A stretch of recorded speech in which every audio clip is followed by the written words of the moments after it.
Mike Sports Vibes. Thank you for vibing with me. The mighty Minnesota Vikings beat the New York Jets 23-17. That's a victory. Now let me talk that talk. Let me say this, man. The Vikings are still undefeated. The Vikings are 5-0. The Vikings are the real deal.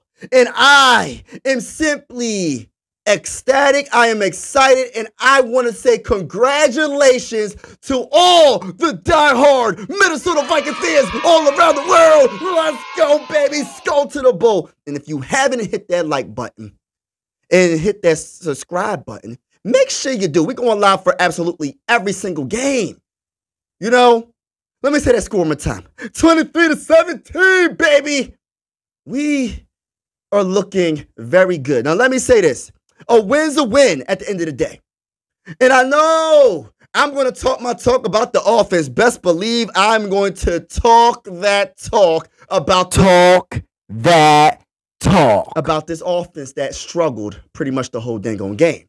But what I will say is they made some clutch plays to at least get us some dang on field goals when we needed it, right? We could all agree with that.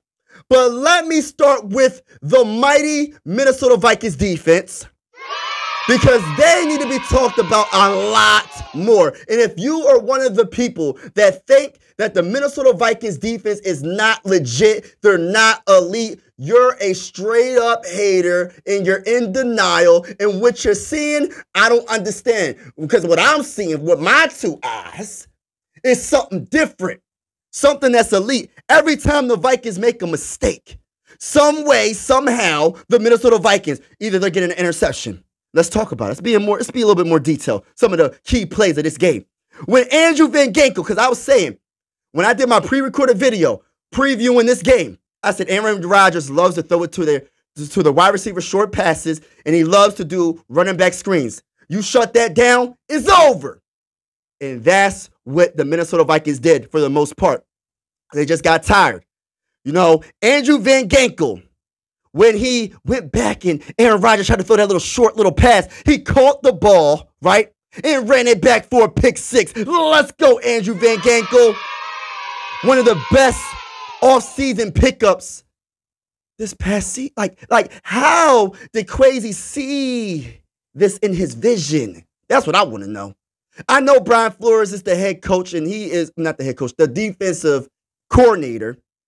But my goodness, the vision that Crazy had to get Andrew Van Ginkel, man, it is simply amazing what we have seen from this man. Like, he's just doing his thing. He's making clutch tackles. He's getting clutch interceptions, getting pick six. This man is special. But another play, in the same half, I believe the same quarter, that bull, what's his name, number 24, Bynum, had an interception. So he had two interceptions. He had a pick six, and he had an interception by Bynum. But we really didn't capitalize like we should have. And we also had, another thing about the defense is when the Green Bay Packers went for it on fourth down, they had a turnover on down. See, this defense is clutch. No matter what the offense does, if they give up a fumble, you know what I mean, that running back sweep to Ty Chandler. Ty Chandler bounced off his pads. And I'm going to give a big shout out to Sam Darnold for making that tackle, because if he didn't make that tackle on that linebacker or defensive lineman, whoever he was, corner, I don't think he was a corner or safety, but if he didn't make that tackle and trip him up, that would have been a pick. That would have been a touchdown, in my honest opinion. That's just keeping it real. So Sammy D putting his body on the line to make that tackle shows a lot about his heart, right? We got to keep it real. And before that play, Nick Mullins completed a pass to that guy, Aaron Jones, which he didn't finish the game. It was like a 20-something yard pass, and the reason why Nick Mullins was in the game was because Sammy D hurt his wrist. So for him to make that tackle, that just shows you a lot about him. And that's why I'm Team Sammy D all day. Let's go. Let's go to the bowl. But let's get into some more details. We scored that the touchdown was Andrew Van Ginkel that made it. I think it was made it 7-0 or 10-0 because we had a field goal, which was awesome. And then we scored, I believe, in the second quarter with C.J. Ham. It was a 2-yard run. Now, look, and the only reason why that happened was because we kept throwing it to JJ, throwing it to Jordan Addison, which is awesome, mainly to JJ, and it was pass interference after pass interference after pass interference, and we got close enough and ran it in. And it was 17-0. And then all of a sudden, for some strange reason, we gave up 7 points before halftime. And look, I'm going to say this. I don't know what's going on with special teams when it comes to the kickoff returns and all that. You know what I mean? Running into the kickers and giving Aaron Rodgers opportunity to drive down the field and get a dang on touchdown. I don't know what's going on with that. You know what I mean? But let me say this. I would say that not the Packers. Oh my God. I want to say Green Bay Packers because I'm thinking Aaron Rodgers, but Aaron Rodgers is Jets now. You know what I'm saying? He's with the Jets now.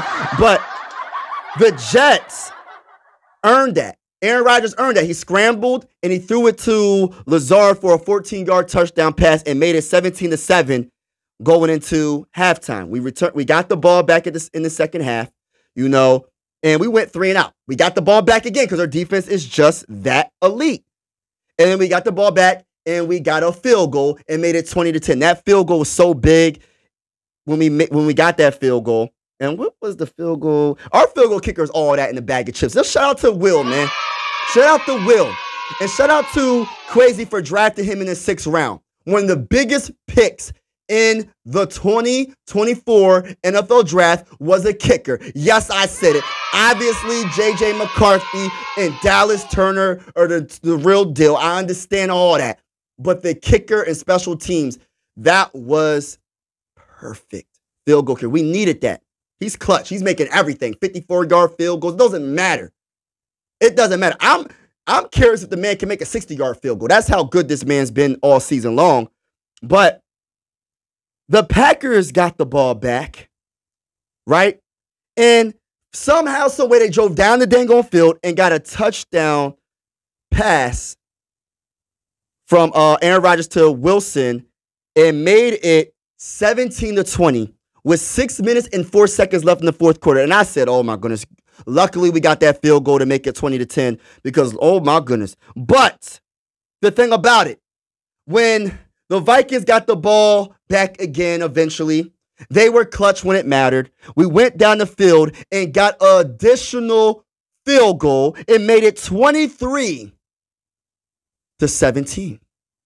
And that's the final score. But the thing about it is the defense got on the field and look, Green Bay had enough time to drive down the field. I believe it was like 3 minutes and 7 seconds left. And they drove down the field for the most part. But the defense made a clutch play. Now, I want to give a big shout out to Quasi one more time. Because Stephon Gilmore was a last-minute pickup pretty much in the offseason. Mekhi Blackman went down. You know what I mean?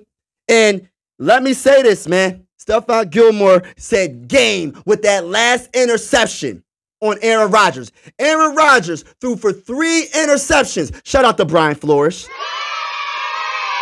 Shout out to Brian Flores. Simply amazing, man.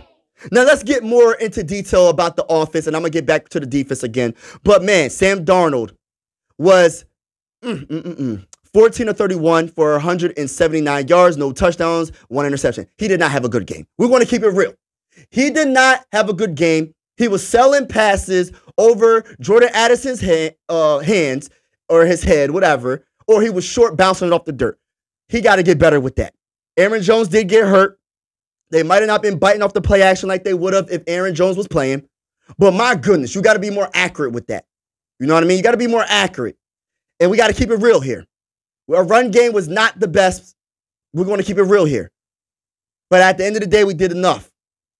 Justin Jefferson had 6 catches for 92 yards, 15.3 per catch. He did drop a couple. And I know it was raining. JJ had I'm going to say solid game. Solid/good game because he made the catches when we needed it. We needed every catch. We needed everything. I just don't understand this offense as a whole. The offense confuses me. I don't know what they're trying to do. When you go for it on 4th and 2 and throw it in try to get a touchdown with Jordan Addison, throwing it in the end zone when it's only 4th and 2. You're throwing a 30 to 40-yard pass to get a touchdown when you only need 2 yards to get a first down. Because if you don't get it, you turn the ball over. I just don't understand it. And there was another 3rd and 8, and we was closer to like our end zone. Have more confidence in your quarterback, Kevin O'Connell. And the reason why I'm saying that is because we ran the ball. It was a shotgun run. It was a shotgun formation run to Ty Chandler for like a gain of a yard or possibly just get to the line of scrimmage.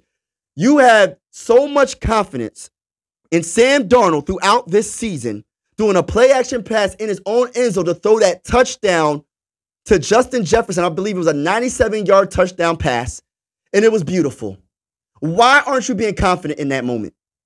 You know what I mean? Kevin O'Connell, I don't understand your play calling. A win's a win. Let me keep saying it. I am excited and happy about the win, but the offense has to do better because this defense did enough to beat this team, to beat this New York Jet team by probably more than 20 points. Just my opinion. I mean, come on now. We got to keep it real. We got to keep it real. Now, let's get to the defense real quick. The defense was absolutely amazing. I did say that Gilmore had an interception. Cameron Bynum had an interception. I said that Andrew Van Ginkel had an interception. It was simply amazing for what this defense did. And look, man, Harrison Smith had a sack. Also, Ivan Pace Jr. had a sack. Who else had a sack? Harrison Phillips had a sack. It was sack city for the most part. And even if we didn't get the sack, we got enough pressure on Aaron Rodgers where he had to move around. He was not comfortable in that pocket at all for this whole entire game. And I got to give more credit to the defense for that. We shut down their run. We took away their run. We didn't take away their short passing for the most part. We took away their run. That's what they like to do. You know, they only rushed for 36 yards. The defense shut them down. Our defensive line shut them down. Our linebackers, our corners, our safeties, our whole team shut them down. They did not. They were one-dimensional for this whole game. Aaron Rodgers looked bad. He was 29 of 54 for 244 yards, 4.5 per catch, y'all. Are you serious? Per pass?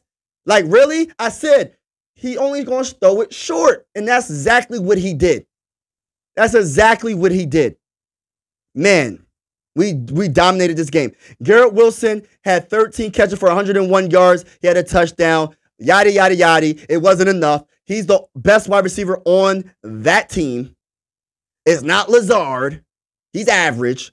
But Garrett Wilson is solid / good wide receiver, but it just wasn't enough because the Vikings defense did everything and then some when it came to dominating this Jets offense. They had no chance. When it comes to the Jets defense, they couldn't hold that bull JJ. You know what I mean? It was just, you couldn't. Like I always say, because I'm a diehard Sixer fan, if you can't guard them, you got to foul them. And that's exactly what they did. I don't know how many penalties they had when it came to guarding JJ. At least 5. At least 5. And y'all can leave in the comments below and let me know how y'all feel about that. But look, man, this was a good win. This is a good dub. But I need to figure out, and hopefully we can get some answers when it comes to the offensive side of the ball. TJ Hockenson hopefully will be back against the Lions after the bye week. I believe there's a bye week coming up this week, bye week. And then we got the Lions on the 20th. I hope TJ Hockenson comes back because we need him in the worst way. He made our offense look so good last season. And Kevin O'Connell loves throwing the ball to tight ends. He was debatably the number 2 option on the Minnesota Vikings last season. Actually, I think he was. So it will make the offense a lot more explosive. I cannot wait to see TJ. Be healthy, though. Do not rush back. But that's all I got to say about this game. This was a good game when it came to the defense. This was a okay game when it comes to the offense because they were clutch when it counted the most. But that's all I got to say. And I hope you have a wonderful day. God bless. Let's go Vikings. Skol to the bowl. I'm out. This is the end of the video. I truly appreciate you vibing with the bull. Make sure you hit that subscribe and like button. I'm out.